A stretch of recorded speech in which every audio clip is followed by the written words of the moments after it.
Bienvenidos a un nuevo capítulo de Shot Financiero. Hoy con nosotros Mario Blecher. Nos movimos y nos fuimos hasta su domicilio, donde nos relató toda su carrera. Nació en Córdoba, se graduó con honores en Economía e Historia Judía en la Universidad Hebrea de Jerusalén, casa donde obtuvo su maestría en Economía en 1972. Doctorado en Economía posteriormente en la Universidad de Chicago en 1975. Ocupó altos puestos en el Fondo Monetario Internacional y en el Banco Mundial. Fue vicepresidente y luego presidente del Banco Central de la República Argentina en años muy movidos, entre el 2001 y el 2002. Hoy con nosotros el gran Mario Blecher.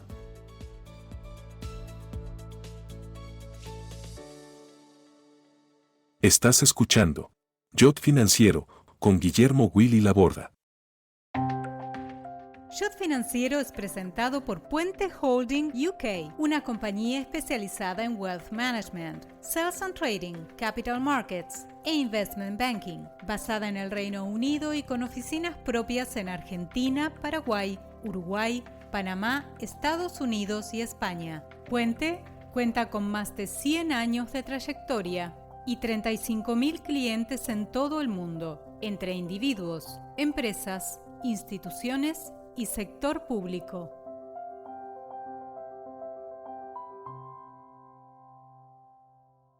Ya estamos acá con Mario Blecher, un lujo que estés aquí en nuestro podcast Shot Financiero. Mario, gracias por recibirnos. Gracias por el interés. La verdad que estoy contento de estar en este programa. Yo ya veo que has tenido una serie de top people, de gente del top de la profesión. ¿De la economía? De la profesión, sí. Así que me alegro y te agradezco. Mario, la primera pregunta es clásica para todos nuestros entrevistados, es ¿cómo te surgió la vocación por la economía?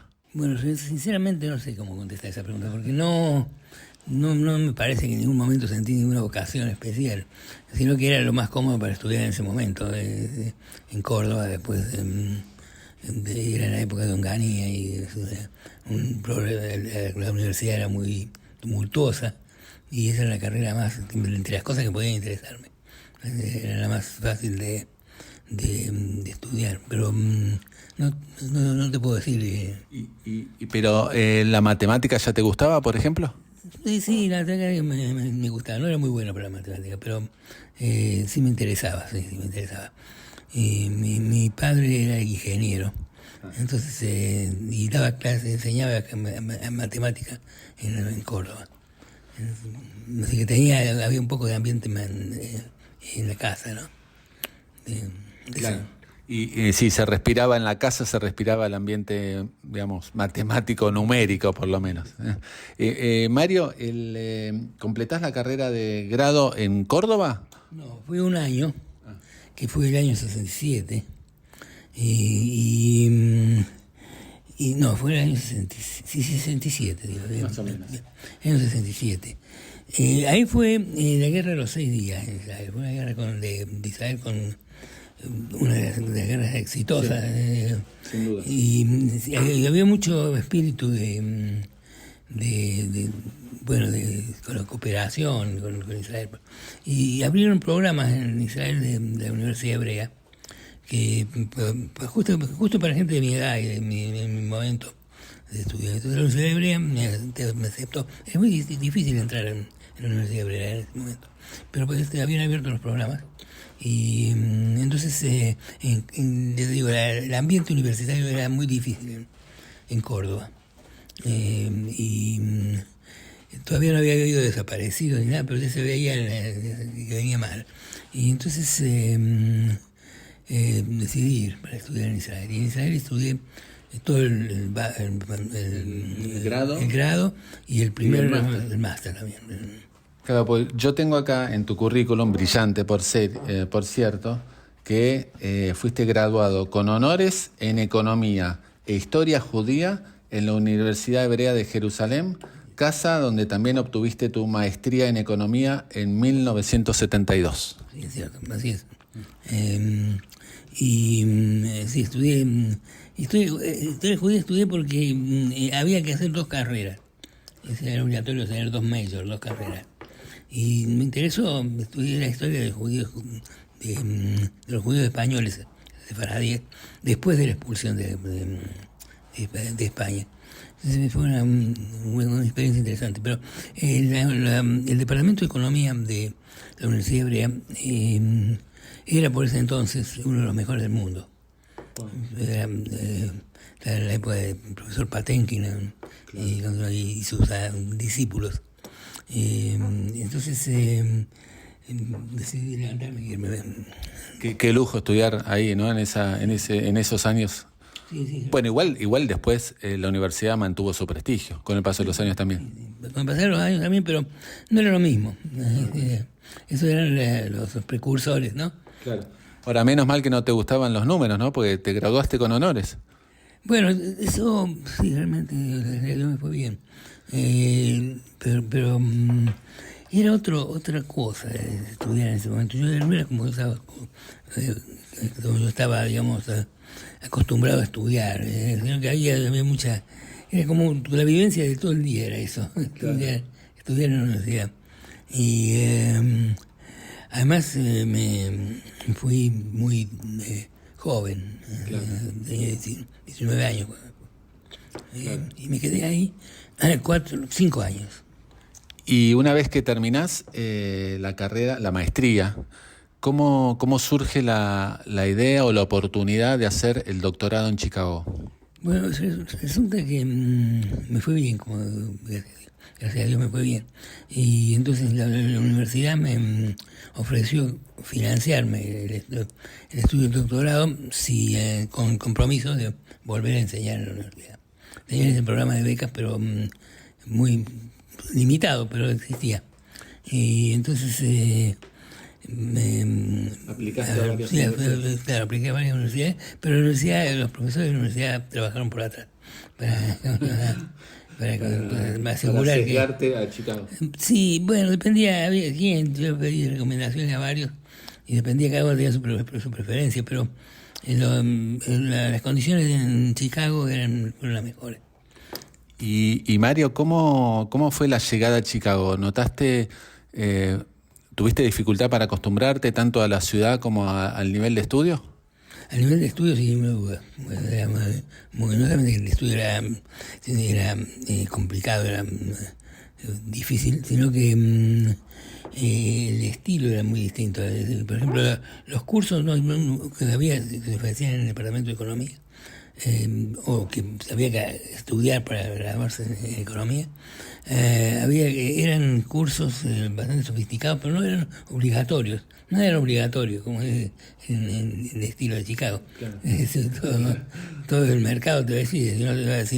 Si no sabes lo que te preguntan en el examen, perdés. Si quieres saber, anda. Entonces, los cursos no eran obligatorios, pero el examen final del primer año, era muy difícil. O sea, Chicago tiene la filosofía que distinta de las otras universidades. En otras universidades, en Harvard, ya decían por lo menos, una vez que te aceptaron, era muy difícil que no termines de estudiar. Claro. Porque la selección la hacían antes en el examen de ingreso. Y en Chicago la selección la hacían en el primer año, al final del primer año. Entonces vos estudiás, venir los cursos, hacer lo que quieras, tenés que tomar el curso final del primer año. Una vez que pasaste ese curso ya también estás asegurado más o menos. Pero el examen de fin del primer año era el macro y el micro. Y era una tortura. Claro, quedaban muchos en el camino. Quedaban muchos en el camino, sí. Podías rendirlo 3 veces.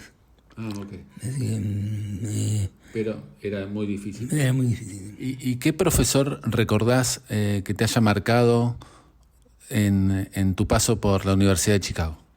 Yo en aquel momento me acerqué bastante al grupo de Harvard, que tenía todas esas relaciones en Latinoamérica. Estaba con esa gente, con Harvard y su grupo, uno de sus discípulos se llamaba Larry Shastad, sí. Que fue después en mi tesis. Pero yo me acerqué a Harvard al principio, pero después del segundo año yo me quise especializar más en economía internacional. Harvard era más en finanzas públicas. Entonces, en economía internacional, la persona destacada que estaba en ese lugar era el Harry Johnson. Sí. Harry Johnson, que es famoso, ¿no? Sí. En su época. Con él me dirigió la tesis. Sí. Pero tuve un comité de lujo, porque tenía a Harberger, a Rudy Dornbusch, ¿cómo se llama? Johnson y Shastat. Larry Shastat. Sí, y Jacob Frenkel. Claro, bueno. Vos necesitas un comité de tres personas que te aprueben. Pero podés poner más. El problema es que necesitas que más te aprueben. Sí. Pero yo me hice un comité de 5. Y realmente fue muy interesante. Yo estuve 3 años en Chicago. ¿Sobre qué tema fue tu tesis? Mi tesis fue sobre la historia monetaria contemporánea de México. Entonces escribí una tesis que analizaba la teoría monetaria del balance de pago en el caso de México. Y con un modelo y el caso de México, que era una economía abierta.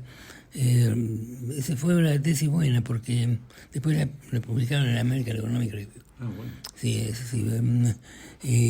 Pero fue pegada porque se me ocurrió un tema que era apropiado para Chicago. Entonces me probaron rápido el tema y trabajé 1 año en la tesis. Sí. Y una vez que terminás el doctorado, me imagino que te surge el dilema de cada uno que egresa, sobre todo de tamaño universidad como era Chicago, es ¿qué hago ahora? Sí, el problema que yo tuve que me dijeron que había terminado la tesis antes de lo que yo pensaba. Entonces, porque fui a ver, me acuerdo perfectamente. Fui a ver al profesor, a Harry Johnson, y me dijo, bueno, está bien, déjame esto. Volvió una semana más tarde y me dijo, bueno, está bien. ¿Está bien qué? Está bien, terminaste. ¿Cómo terminaste? Ya está, terminaste. Yo te lo firmo. Conseguiste las otras 4 firmas, pero para mí está suficiente. Y eso ya había pasado la época del mercado para ese año. Yo no había ido al mercado a buscar trabajo. Entonces, Harvard me consiguió un trabajo por 1 año en México. Como la tesis había sido sobre México. Consiguió trabajo en México, en el Centro de Estudios Monetarios Latinoamericanos, el CEMLA. Sí. Y estuve ahí 1 año, terminado, pero también ahí únicamente estuve haciendo papers de la tesis y otras cosas que había. Sí, fue interesante. Fue 1 año de la tasa de cambio fija en México cuando ya empezó a rebalsar. Claro. Entonces, la actualidad era muy interesante también.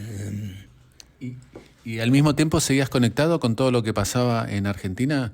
Porque si yo hago un paralelismo, en 1975, por ejemplo, en Argentina es el Rodrigazo, ¿no? El primer, si querés, sacudón económico, que después lamentablemente no fue el único. No, la verdad es que durante los años en Chicago no estuve muy conectado con lo que pasaba en Argentina, porque estaba muy ocupado. Tampoco había los sistemas de comunicación que hay ahora. No había los sistemas de comunicación, no para nada. Y estaba muy... iba a los seminarios que había sobre Latinoamérica y había veces venían visitantes de Argentina. Sí, claro. Entonces escuchaba lo que pasaba, pero no estaba conectado como después. ¿Y compañeros de estudios qué tuviste? El más cercano fue Roque Fernández, porque era cordobés también y éramos los únicos cordobeses en ese grupo. Y sí, trabajamos juntos, escribimos 2 papers juntos y publicamos. Bien publicados. ¿Y Pedro Pou y Carlos Rodríguez ya habían ido antes? Sí, ya se habían ido. Pedro Pou era el director de investigaciones del CEMLA. Claro. Después él que me contrató. Así que Adolfo Diz era el director y Pedro Pou era el director de investigaciones. Y yo trabajaba con Pedro Pou. Así que, pero ya se había ido de Chicago. Y cuando yo estaba en México, cuando yo estaba en Chicago. Y Carlos Rodríguez estaba un año antes que Roque Fernández y que yo. Pero después se fue a Colombia y era muy famoso en su tiempo. ¿Sí? Y me imagino que también en esa época, estamos hablando de los 70, la segunda mitad de los 70, también estaba Guillermo Calvo en Colombia. Sí, Guillermo Calvo vino a visitar, a dar una conferencia, una charla a Chicago. Él estaba más adelante que todos nosotros. Yo creo que ya estaba enseñando en Colombia cuando nosotros estábamos estudiando. Claro. Y Mario, ¿cómo volvés de México una vez que se termina la experiencia en México? ¿Qué haces? Bueno, yo tenía la obligación de volver a Israel porque me habían pagado los estudios. Entonces volví a Israel, pero la mitad del tiempo, porque la otra mitad tenía una cátedra en la Universidad de Boston. Entonces estuve 4 años viendo. ¿Cómo es tu llegada en 1980 al Fondo Monetario Internacional? Bueno, me tocaba sabático después, porque del 76 al 80 estuve en la Universidad Hebrea y en Boston, y después de cada 4 años el quinto era sabático allá. Y entonces busqué ahí alternativas. Todo lo que me decías, eso que no busqué antes, busqué ahí. Y me ofrecieron un puesto en el staff del fondo, sí. El departamento de investigaciones del fondo. Y bueno, entonces yo fui por un año porque era el año sabático y me quedé. Suele pasar. Sí, me quedé 20 años.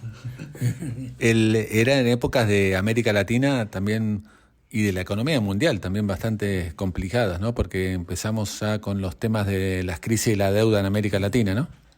Sí, eso era. Yo al principio no me ocupé de Latinoamérica, pero después sí, y ya toda la crisis, empezó con la crisis de la deuda, después la crisis de las tasas de cambio fijas, y bueno, fue un periodo de mucho movimiento. ¿Cómo quizás en los 80 ya tenías un poco más de contacto con todo lo que pasaba en Argentina? Sí, cuando ya fui al fondo sí. De hecho, todas las semanas había un almuerzo de los argentinos en el fondo y el Banco Mundial, y siempre venía alguien a hablar, a contar. O sea, teníamos información directa, ¿no? ¿A quiénes recordás de esas mesas de argentinos? Bueno, lo que mencionamos hasta ahora, todo eso, había gente, más gente de Argentina, Tomás Bariño, ahora estaba, ¿cómo se llama? Lo veo así, pero no me acuerdo los nombres. Roque Fernández. No, pero Roque Fernández, después de los 3 años se fue. Okay. Terminó. Claro, pues se vino a fundar el SEMA. Sí. Roque tiene un récord, realmente fue de toda la camada nuestra, que éramos, no solamente los latinos, de toda la camada de que entró ese año en la universidad. Fue el primero que terminó la tesis. Sí, muy bien, sí. Terminó antes de 3 años. Yo después terminé, pero ya más de 3 años. ¿Cómo se vio? Hay eventos argentinos que sucedieron en Argentina que son dramáticos también, ¿no? ¿Cómo se vio desde afuera el tema de Malvinas, por ejemplo, ¿no? Sí, yo la verdad que el tema de Malvinas yo lo vi en forma bastante poco objetiva, porque se veía desde lo que decían los americanos, ¿no? Claro. Con mucho dolor también. Sí, era mucha bronca más que todo. Sí, mucha bronca, tal cual. Sí, mucha bronca. Primero por la forma como reportaban. Exactamente. Y segundo porque estaba entre una distorsión y otra. Exactamente. Fue muy problemático. Yo me acuerdo que escribí un artículo para el Washington Post y no me lo quisieron publicar. ¿En serio? Sí, no me quisieron publicar. Pero yo no hablaba bien de los ingleses, ¿verdad? Así que y ya siguiendo con tu paso por el fondo, Mario, fuiste también miembro del consejo de redacción del IMF Staff Papers, ¿no? Ese también es una responsabilidad bastante importante. Sí, bueno, había que leer casi todo lo que se escribía ahí, que pasaba por el Staff Paper. Y era una revista de bastante reputación, el Staff Paper. Sigue siendo.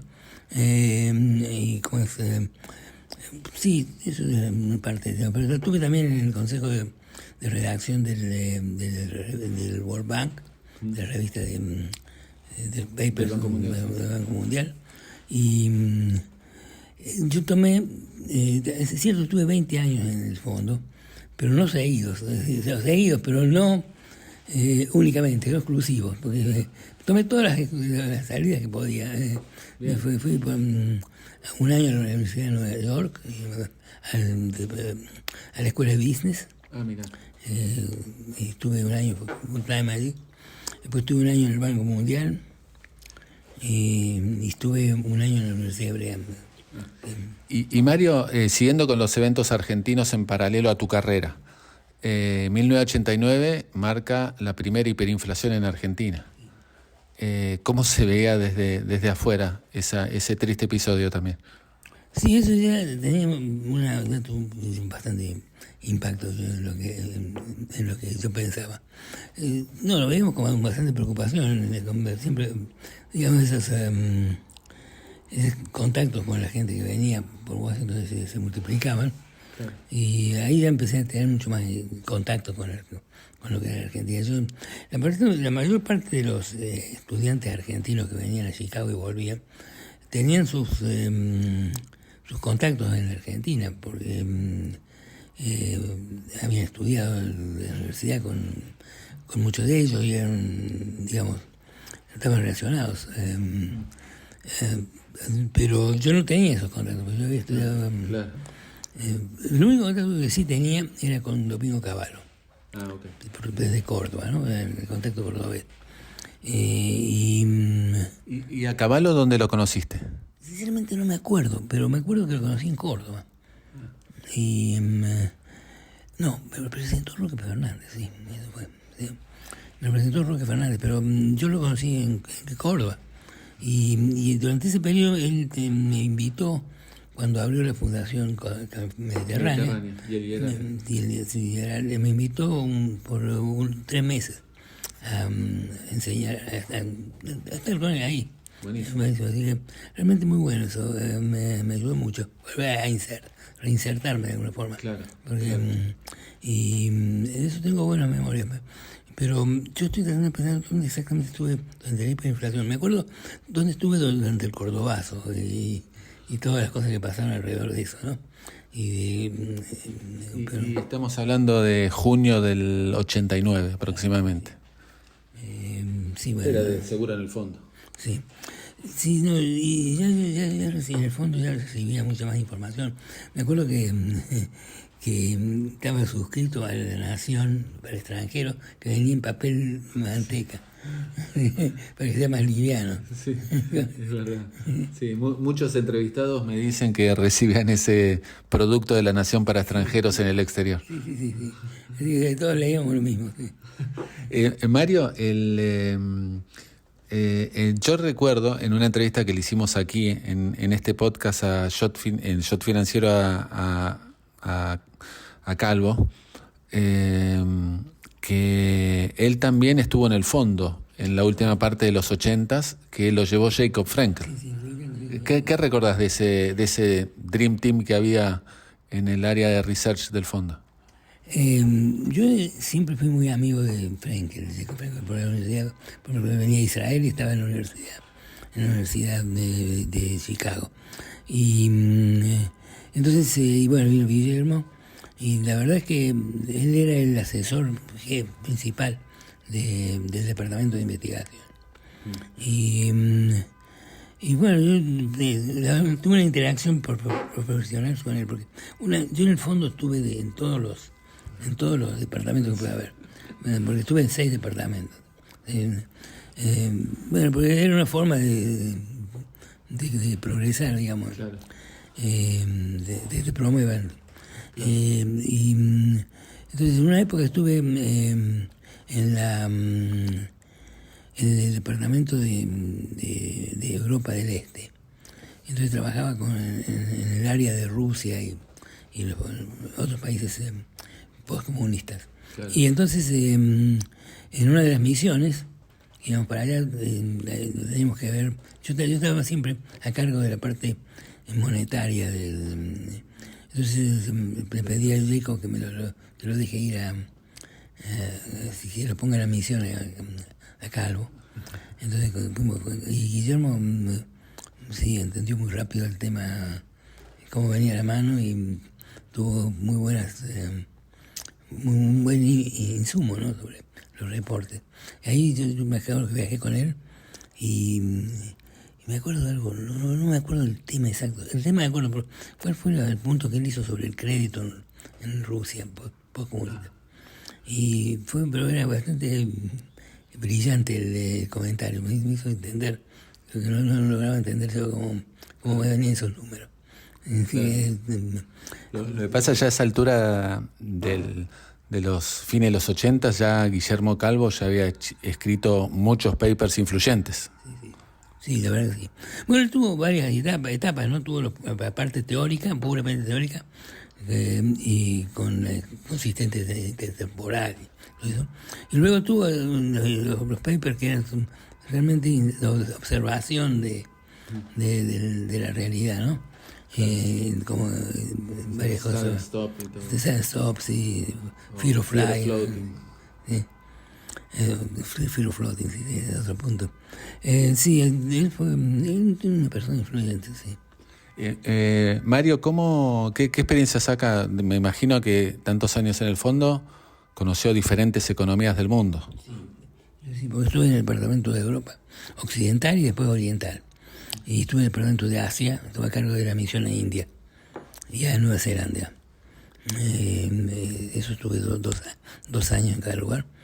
Estaba en Washington, pero con el trabajo ese. Y luego, la mayor parte del tiempo, 5 años, pasé en el departamento fiscal, con Vito Tanzi. Bueno, también era un ícono, sí. Vito Tanzi en el área fiscal, ¿no? Sí, él es una persona que es increíble. Él tiene los 90 años, ahora 89, y hace 2 o 3 meses sacó un nuevo libro. Mario, siguiendo con el paralelismo entre su carrera y la historia económica argentina, en el 91 se lanza la convertibilidad acá en Argentina, con Domingo Cavallo. ¿Cómo la vio? Seguro le debe haber llamado para ofrecerle venir también. Me acuerdo que me había ofrecido venir en aquel momento. No sé, no me recuerdo eso, pero no creo que no. Pero estuve ahí en el ministerio, sí, un tiempo visitando, y un mes, cosas así. Era más bien con la Secretaría de Finanzas. Me imagino que llamaba la atención, por lo menos en ese momento desde Argentina, la velocidad de las reformas. Sí, claro. Y la verdad es que a mí me interesó mucho. Yo traté de seguir lo más posible que se podía, pero tenía otras cosas. Claro.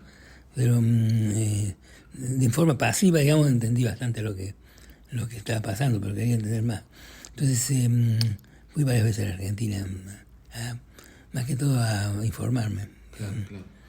Y uno de los íconos también, o momentos clave en la historia económica de América Latina, 1994, fines, devaluación en México, la crisis. Sí, ahí sí, bueno, ahí volví al Departamento de Investigaciones, el fondo, y al Departamento Monetario. Entonces, claro, era el tema ese llevó muchísima atención.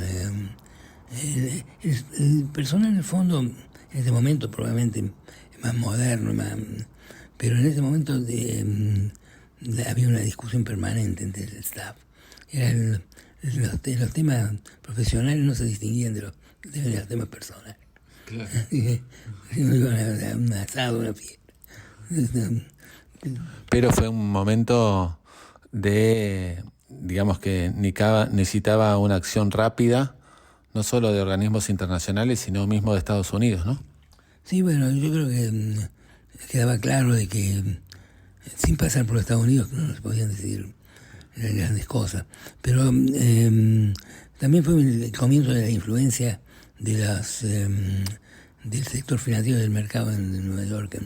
Había una serie de personajes que hasta el día de hoy algunos todavía existen, que, ¿cómo se llaman?, que tenían mucha influencia sobre el pensamiento de la gente, porque había mucha gente del personal del fondo que después de 2, 3, 4 años pues, se iban al mercado.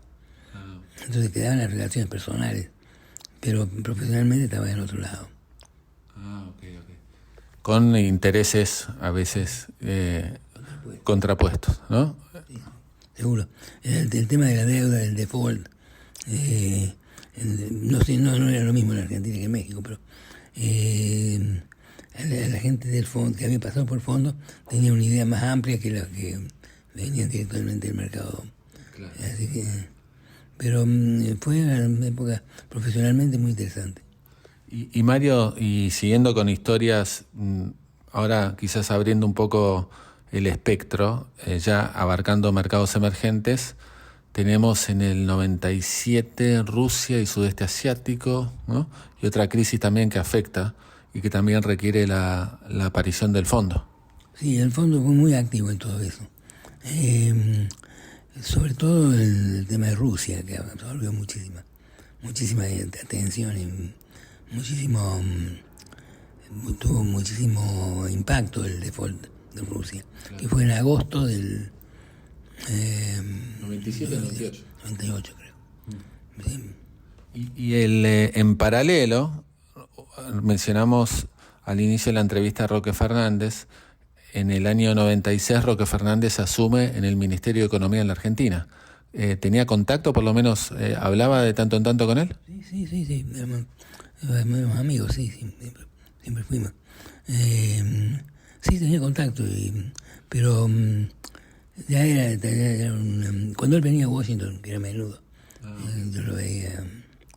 Sí, tuve contacto profesional. ¿Y cómo veía a la Argentina en ese momento? Bueno, era una cuestión de que no sabíamos cómo iba a seguir la historia.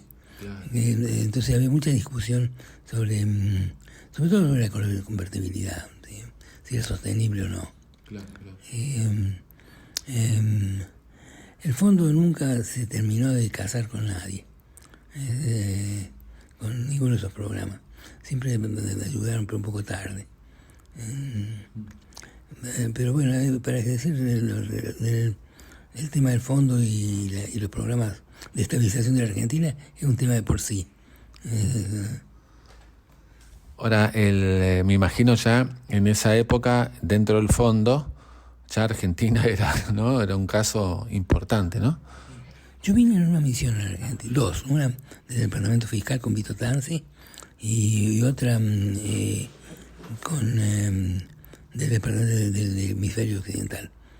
Yo recuerdo en esa época, ya que habla de lo fiscal, en ingresos públicos estaba Carlos Silvani, que también era del fondo.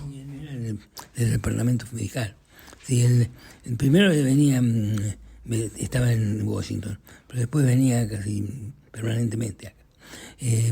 Se hizo una reforma muy radical en ese momento de las finanzas públicas. Pero no, usted mencionaba que yo estuve en esas misiones porque yo me acuerdo que yo fui a muchísimas misiones con el fondo, pero en ninguna se prestaban tanta atención y tanto trabajo como en Argentina. Y creo que sigue siendo, lamentablemente.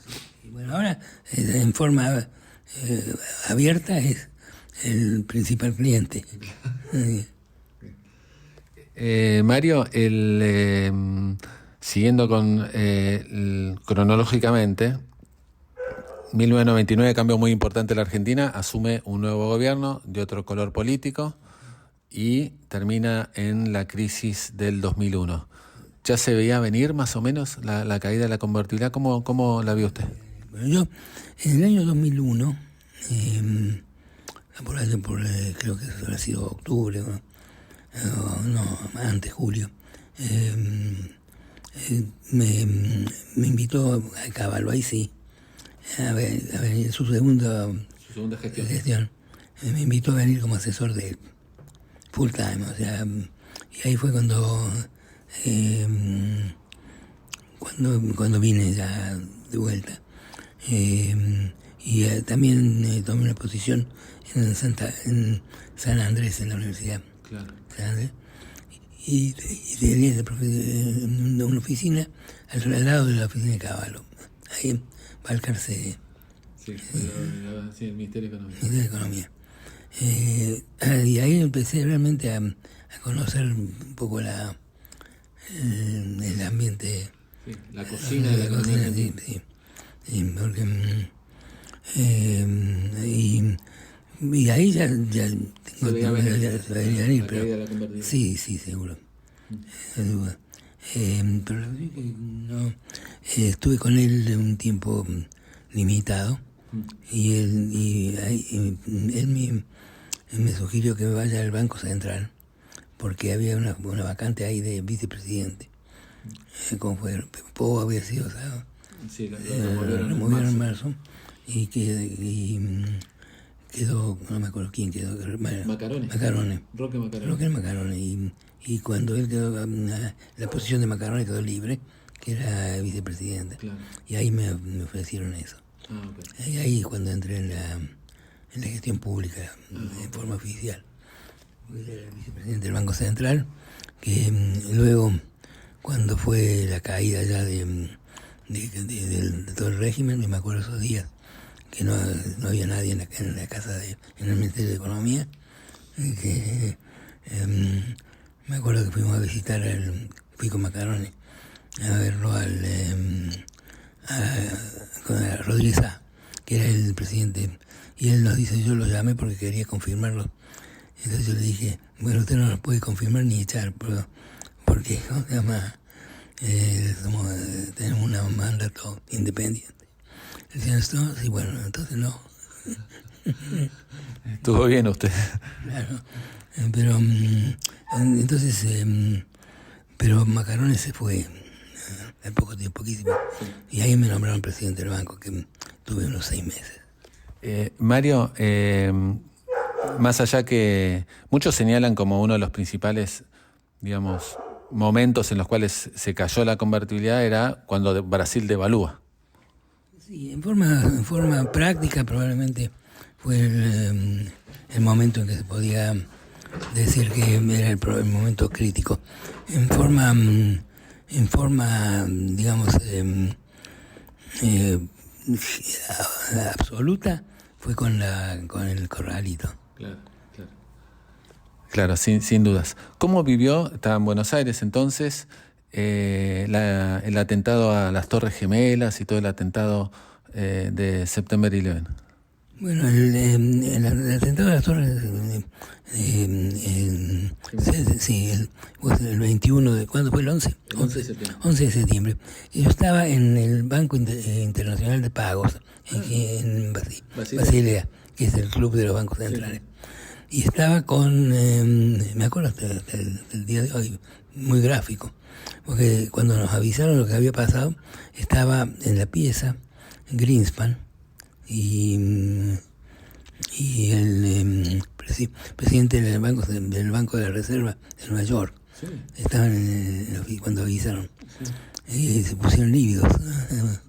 ¿Qué momento? Sí, pero inmediatamente lo que hizo Greenspan fue pasar a ver qué consecuencia tiene esto para la política del Banco Central. Que él debe ocuparse de eso. Y ahí pusieron una oficina y se quedó, y luego ya volvieron. Claro, porque inmediatamente no había vuelos para que él vuelva, Alan Greenspan volviera a Washington. Claro, no había vuelos, o si había no eran seguros.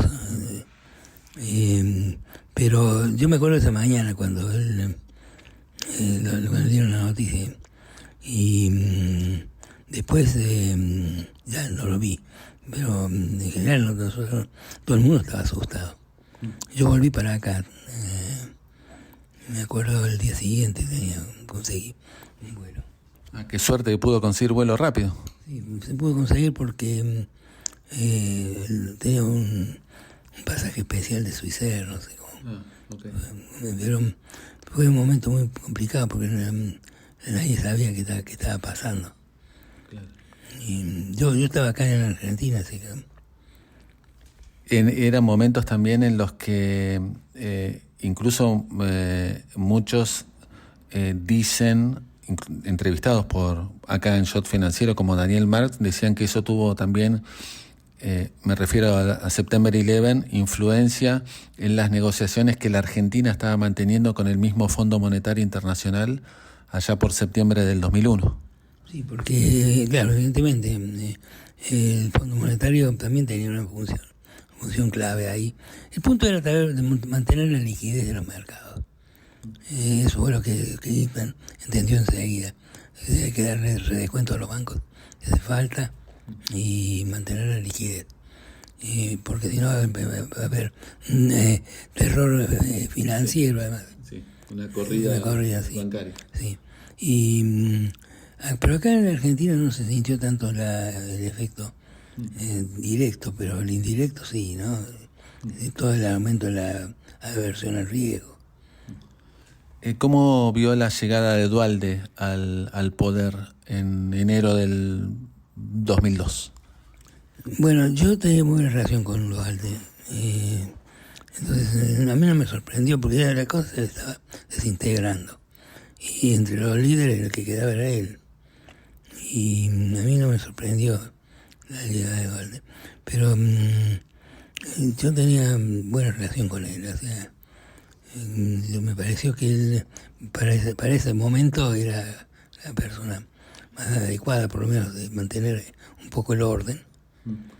¿Y qué relación tuvo con el que fuera ministro de Economía de Duhalde? Primero fue Remelénikov y después Roberto Lavagna.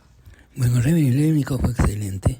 Con Roberto Lavagna menos, bastante menos. En realidad me fui por él. Claro. Así que no tenía buena relación. Pero tampoco no era, digamos, personal, una cuestión personal demasiado. Él creía que el Banco Central no necesariamente tenía que ser independiente.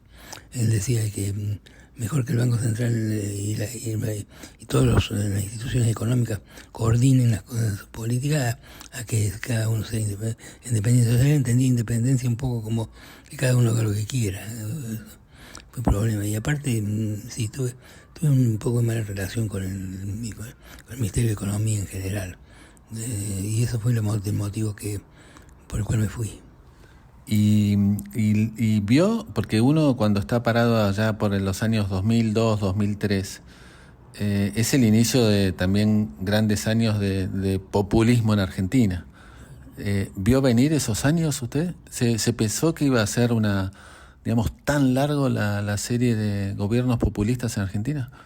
No, yo no, pero yo creí desde el principio, me acuerdo, pero desde el principio pensé que Néstor Kirchner no era un buen candidato, que Duhalde se equivocó. Y bueno, yo era un gran, amigo de la Sota. Claro. Bueno, pero yo creo que él hubiese sido presidente, sin duda, si no se hubiera matado. Y pensé que él hizo una mala selección. El objetivo era ganar, lo cual es lógico para un político. Claro. Y probablemente era más fácil ganar con Kirchner que con De la Sota. Claro. Pero justamente por eso, porque De la Sota no era el estilo populista semejante al de Kirchner. Pero yo lo vi, me acuerdo que yo dije públicamente en alguna entrevista que tuve que me parece que no era el candidato. Ahora, él tuvo suerte porque enseguida los precios internacionales le dieron vuelta y digamos, fue un soporte muy fuerte de su gestión. Pero luego hay que pagar el precio. Claro. Pero no solamente que yo pensé que iba a ser populista, pensé que iba a ser populista y desordenado.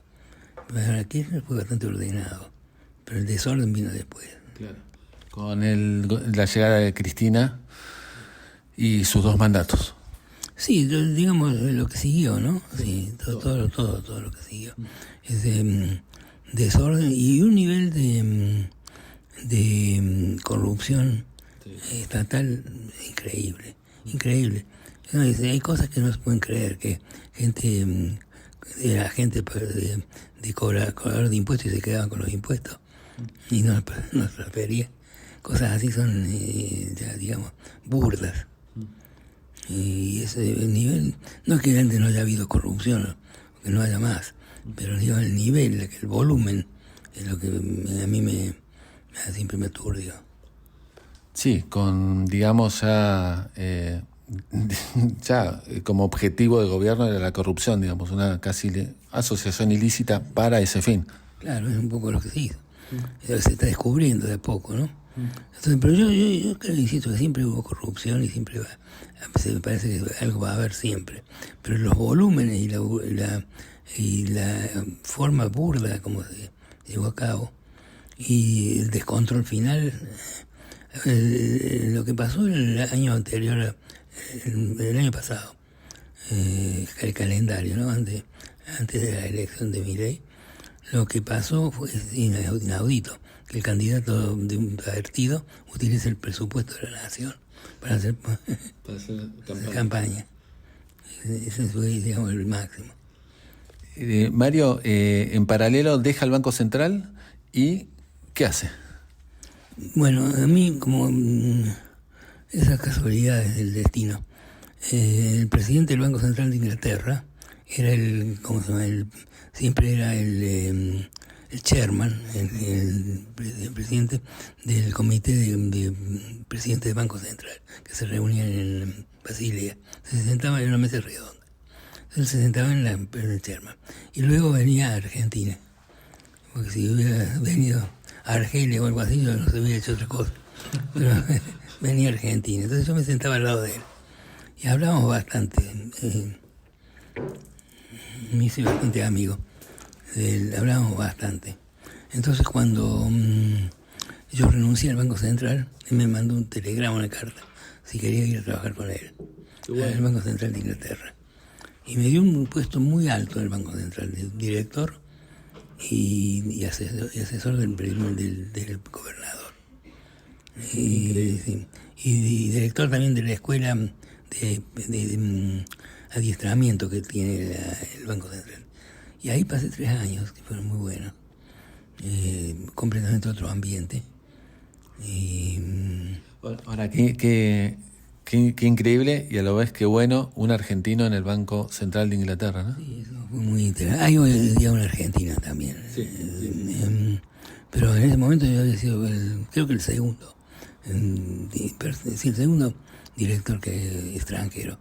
Pero el Banco Central de Inglaterra tiene una política muy liberal con respecto a las nacionalidades de sus empleados.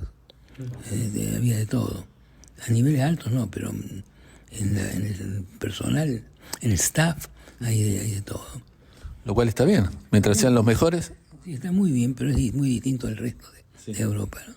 Sí. Me acuerdo que el gobernador que siguió, después cambió, pero no, Eddie bueno, fue el nombre. No importa. Y la cuestión es que él me llevó consigo a varios viajes que él hizo. Me invitó a que vaya con él. Y después nos fuimos a Francia y él estuvo con Trichet, estaba Trichet ahí, el presidente del Banco Central de Europa, pero que había sido presidente del Banco Central de Francia. Y él, le pregunta Eddie George, el presidente del Banco Central de Inglaterra, le pregunta, ¿vos contratarías a alguien como Mario para tu banco?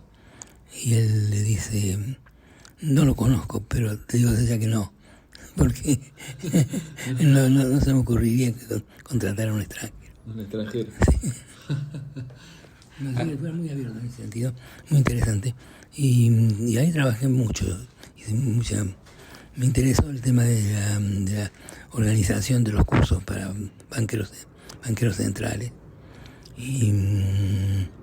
Y organizamos cursos en 70 países durante los 3 años. Bueno. Así que, buenísimo. Sí, muy bueno, muy interesante. Linda experiencia. Sí, muy buena experiencia, sí. Usted tiene un recuerdo muy simbólico de lo que fue una conferencia de prensa suya en China. Yo me ocupé mucho estando en el Fondo Monetario, era en los países de transición, luego de la caída del muro de Berlín. Así fue que yo tuve varias experiencias interesantes, pero particularmente en la China, donde fuimos varias veces. Bueno, tuvimos esa misión y al final iba a una reunión con el ministro de Finanzas y aparte el ministro de Impuestos, hay un ministro de Impuestos, para recibir las recomendaciones y el técnico. Y así fue como fuimos a esa reunión que era en principio una conferencia de prensa que invitaba a los corresponsales de distintos diarios de distintas regiones de China para que escuchen lo que nosotros íbamos a proponer. Parecía muy democrático porque llamaban a los corresponsales y les daban la oportunidad, decían ellos, de cada uno hacer una pregunta al ministro sobre todo este tema.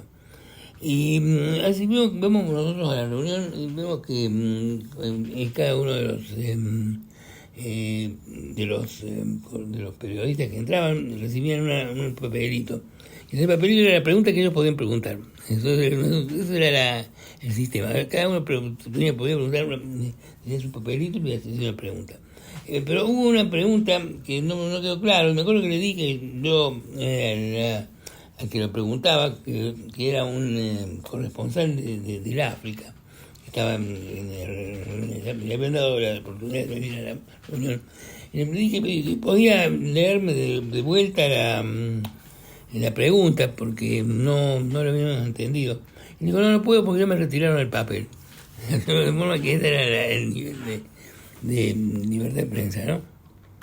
¿Qué anécdotas recuerda de su gestión, Mario? Sí, bueno, como en todas las situaciones de gestión, uno tiene algunas historias para contar. Pero yo con Dualde me llevaba bien.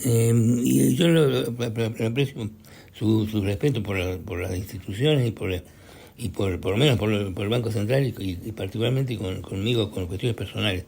Yo tuve, por ejemplo, me acuerdo que cuando él me llamó para ofrecerme la posición, yo le dije que sí, estaba de acuerdo, pero que yo quiero que él sepa de antemano que yo por cuestiones religiosas los sábados no trabajo, no viajo ni trabajo. Y él me dice, bueno, pero le dije, no se preocupe, yo acá en mi gobierno tengo algunos ministros que no trabajan los sábados, tampoco trabajan los domingos, los lunes, los martes, ni los miércoles. Y creo que el jueves ya no vienen del todo. Pero así que no se preocupe, no lo tome como una limitación. Y bueno, yo en realidad después así él se acordó de eso, pero en una de las situaciones más complicadas con los bancos, era un día, yo estaba en Nueva York, pero me llamó y me dice, mire, mañana viernes, tome el avión del viernes y venga el sábado acá, necesitamos sacar las cosas, son urgentes, es importante que venga. Yo le dije, no puedo viajar el viernes porque yo le dije que no viajo los sábados, no trabajo ni viajo los sábados, así que no puedo hacer eso. Pero yo lo necesito, así que ¿por qué no se viene ahora? Y bueno, si el presidente le da una orden, usted no puede tener una dispensa. Y digo, no, pero lo que pasa es que yo recibo órdenes de más arriba. Bueno, dice, ya veo cómo viene a mano, entonces venga el domingo. Y salió de la reunión esa y había periodistas. Y entre preguntas salió el tema y dice, le dijo a Brecher que vuelva. Sí, pero me dijo que él va a estar acá el domingo, porque él no me había dicho desde el principio que no trabaja ni viaja los sábados. Y dice, pero usted no le pidió que venga. Yo le dije, mire, yo soy el presidente, le estoy dando una orden, ¿por qué no vuelve? Me dice, no, porque yo recibo órdenes de más arriba de usted. Y es verdad que recibo órdenes más arriba, yo estoy de acuerdo. Entonces al día siguiente hubo uno de los diarios, de los que daban periodistas ahí, dice que habría que recibe órdenes de más arriba de él, habría que ver de quién. Y si para eso estaba en Estados Unidos, así que seguramente es como él dice, que habría que investigar. Pero esas son unas pocas anécdotas que recuerdo de él. Usted, Mario, tiene otra anécdota muy, muy importante de un encuentro con Henry Kissinger. Otra de las cosas interesantes que me tocaron durante ese periodo fue participar en varias conferencias importantes sobre temas internacionales. Una en particular en Columbia, en la Universidad de Columbia, participaba en una mesa, creo que me tocaba participar en una mesa, en la que estaba también Henry Kissinger. Yo me emocioné de la posibilidad de estar sentado al lado de Henry Kissinger, y mientras estábamos allí en la conferencia, en los intervalos, en los periodos más libres, yo traté de conversar con él. No me daba pelota. Yo le preguntaba algunas cosas, me miraba, me decía cualquier cosa. Me decía sí, seguía con sus notas. No, me molestó, pero entendí. Pero resulta que termina la sesión y nos dice que tenemos que ir a otro lugar para continuar, para resumir. Y entonces yo salgo del escenario donde estábamos y me toca caminar justo al lado de él de vuelta. Entonces seguí preguntándole, tratando de tener alguna conversación con él.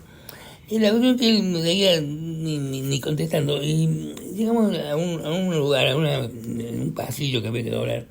Y él me dice: mire, yo le quiero dar un consejo, señor. ¿Cómo se llama usted? Como me dijo que se llamaba Blecher. Sí, señor Blecher, le voy a dar un consejo que le va a servir para el resto de su vida. Bueno, ya me entusiasmé con la idea de que Kissinger me dé un consejo para el resto de mi vida.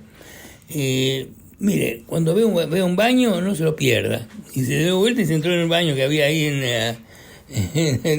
es un consejo que siempre recuerdo de Kissinger. ¿Qué recuerda, Mario, de una misión que usted encabezó a Albania? Ahí me tocó hacer la membresía de Albania en el fondo, de la misión que calculaba los números importantes para el país de los miembros. Y en ese contexto hubo bastantes historias interesantes, pero Albania era un país muy cerrado, totalmente aislado, con un régimen comunista como parecido al de Corea del Norte hoy, pero más extremo.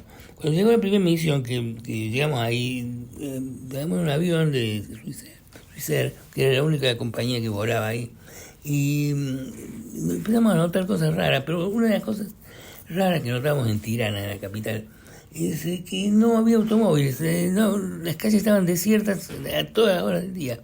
Y todos los días de la semana no había automóviles prácticamente, había algunos autos que eran oficiales y dicen que los médicos tenían autos, pero no había automóviles. Preguntamos por qué no hay tráfico, porque no hay automóviles, la propiedad del automóvil está prohibida, no es posible tener un automóvil en Albania. Cuando cambió el gobierno, eso nos pareció raro, pero bueno. Cuando cambió el gobierno en forma oficial, unos 3 meses más adelante, y nosotros viajamos ahí más o menos alrededor de esa época de cambio, llegamos y había automóviles por todos lados. Es decir, uno salía del aeropuerto y lo que veía era una montaña de automóviles por todos lados. Que había la mayor parte de los autos llegaban de Yugoslavia, por la frontera. Lo que se veía era un caos total de tráfico. Iban los autos, iban por donde querían. En el centro de la ciudad de Tirana había autos estacionados en cualquier lado, en medio de la calle, en cualquier lado, en las veredas. Y entonces preguntamos, ¿qué pasa? ¿Por qué tanto desorden? Ahora dice, bueno, porque acá la voluntad popular se expresó muy claramente de que si en el otro régimen estaba prohibido tener automóviles, en este tendría que no había ninguna razón para limitarlo del uso, ni el estacionamiento, ni lo que la gente quiera hacer con los autos. Y otra cosa que notamos es que ya en medio de ese caos, los autos no tenían patente, ningún auto tenía una chapa patente. Y esto fue porque el público se ponía a registrar los autos. Si antes no se podía tener un automóvil, ahora sí, porque tiene que registrar. Nosotros nos costó bastante trabajo explicarle que sería importante que los autos se identifiquen, y además que había que cobrar un impuesto, bueno, porque hay el tema de las externalidades del uso de los lugares públicos, y la verdad es que le costó mucho trabajo explicarlo, pero ya, después de un año ya se ordenó un poco el tráfico. Cuando uno mira América Latina, ve que en fines de en los 90 y los 2000, la mayoría de los países de América Latina introduce reformas importantes y en cierta medida la macro la encarrilan. Brasil, Uruguay, Perú, Paraguay. Desde los 90 a los 2000, digamos, ¿no? Y Argentina se queda rezagada y tenemos el caso de Venezuela, ¿no? Que entra en una decadencia fenomenal. Sí, pero Venezuela es un caso atípico, porque realmente no es un modelo parecido al de nadie, es un modelo súper desordenado, si lo quiere, y tenía ya varios años antes de Maduro, y de esto lo puso peor. No, es difícil juzgar lo que es Venezuela, además no tengo la información. Pero lo que sí es cierto es que en los últimos 70 años la Argentina es probablemente el único país, aparte de Venezuela, en América Latina, que se quedó rezagado o que no logró resolver el problema de la inflación. Y de ahí tuvo algo como 12 recesiones en 70 años. Sí, 12 default, sí, o 10 default, o 9, no sé cuántos. No son de default, pero recesiones. Recesiones, sí, son 12. Más todos los default y el tema de la inflación. ¿Por qué en toda Latinoamérica lograron resolver, como decís vos, encaminar la cosa y sobre todo resolver el problema de la inflación? ¿No es cierto? En Brasil, Uruguay, Paraguay, Chile, todo alrededor nuestro. La inflación es 2, 3%, 4%. Y acá es eso por mes. Ahora. Entonces, ¿cuál es la explicación que uno puede dar a ese tema? ¿Por qué en Argentina, qué hubo en la Argentina que no hubo en el resto de Latinoamérica que lograron resolver el problema? Y yo creo que es el peronismo. Es decir, no hablarlo peyorativamente, sino desde el punto de vista de las relaciones corporativas que sean gremios, las corporaciones empresarias, que también son peronistas en algunas de ellas. Capitalismo de América. Sí, exacto. Entonces eso, porque básicamente la Argentina no resolvió un problema que otros países lo tienen encaminado, y es cómo ganar competitividad sin tener que devaluar. Cómo ganar competitividad legítima, productividad, mejores sistemas, bajar los costos laborales a través del proceso de la productividad, sin tener que bajar salarios. Y acá en Argentina eso todo choca con esa pared de peleas corporativas o de división corporativa del sistema. Entonces, por eso es que en la base de la posibilidad de que este gobierno realmente tenga éxito está las reformas estructurales que vienen después, y dentro de todo eso la reforma laboral, no para bajar el porcentaje del ingreso que proviene del trabajo, de bajar los salarios reales, sino precisamente para poder subirlos, claro, ganando competitividad y ganando inversión, ganando capital, métodos. En forma real, en todos los países del mundo de a poco han venido, los exitosos han logrado ganar competitividad sin devaluar. Al no poder ganar competitividad sin devaluar, la Argentina lo que logra es que no se gane competitividad ni después de devaluando tampoco, porque la inflación se la come. Entonces, yo creo que de ahí viene el tema. Y eso, bueno, no sé qué hubiese pasado si acá seguías con no sé qué hubiera pasado si acá seguías con el sistema, con la política económica del gobierno anterior. Yo creo que también hubieran tenido que ajustar, o sí, ya no te salvabas de Venezuela. Sí. Dos últimas preguntas, Mario. ¿Tiene esperanza de que Argentina ahora se encarrila el resto de los países latinoamericanos y termine domando la inflación y siendo un país macroeconómicamente ordenado? ¿Tiene esperanzas? Yo sí, no sé si esperanza es la palabra, pero yo soy optimista. Yo soy optimista que este gobierno pueda tener éxito. Sí, sin ningún pero. ¿Estuvo con Milei? No estuve personalmente. Lo conozco porque estuvimos en una mesa redonda juntos. Hace un tiempo, pero no estuve con él. Y ahora sí la última pregunta. ¿En qué anda hoy Mario Blecher? Sé que tiene un proyecto interesante musical en Spotify. Sí. Bueno, tengo el hobby musical de la composición son canciones judías, pero con música latinoamericana y sobre todo argentina, ¿no? Tangos, zambas, cuartetos cordobeses. Sí, está en Spotify, Mario Blecher Project. Buenísimo. ¿Libro no hay en marcha?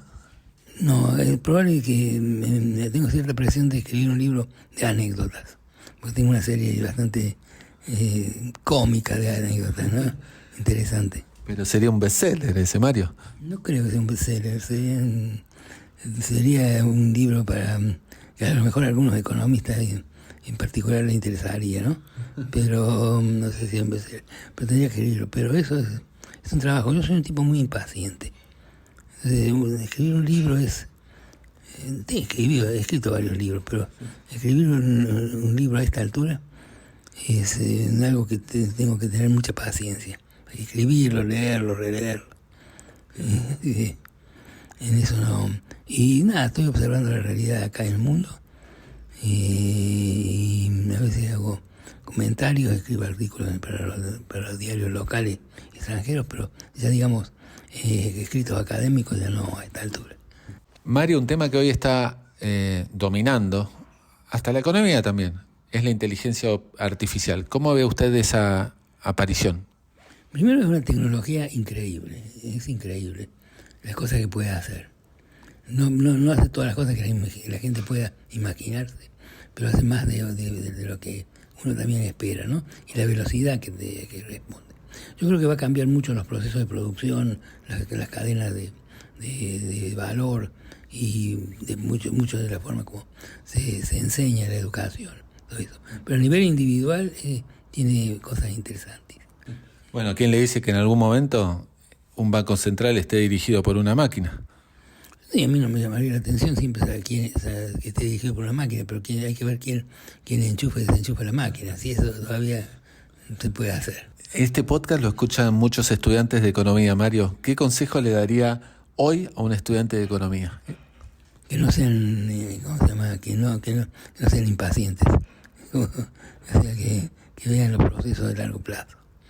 Uno tiende a ver las cosas de corto plazo y meterse en eso a fondo y se olvida que hay historia y hay futuro.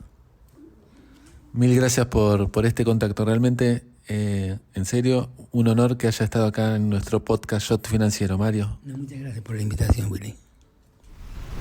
Propósito, actitud, resultados. Liderazgo modo Geneia.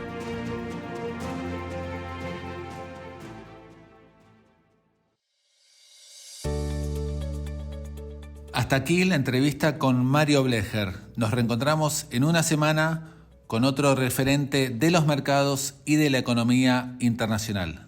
Chau.